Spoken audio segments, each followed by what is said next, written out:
ఎక్కడో పుట్టిన పిల్ల, ఎవరో తల్లిదండ్రులు అంత ప్రేమతో పెంచిన పిల్ల ఇంటి పేరు వదిలేసింది, వంశం వదిలేసింది, తన ఊరు వదిలేసింది, తన వారిని వదిలేసింది, తన తల్లిదండ్రులను వదిలేసింది, బంధువులను వదిలేసింది, స్నేహితులను వదిలేసింది.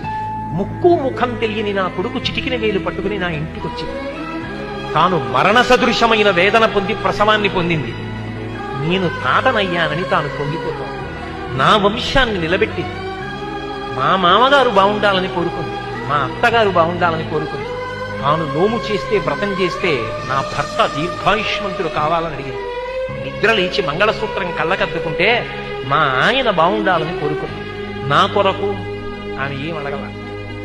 తన అత్తవారి కొరకు, పుట్టింటి కొరకు. ఆ పిచ్చి తల్లి ఎక్కడో పుట్టిన పిల్ల నా ఇంటికొచ్చి ఇన్ని చేసిందే, ఆ పిల్లగా నాకెక్కువ, నా కొడుకు ఎక్కువ అంటే ఆ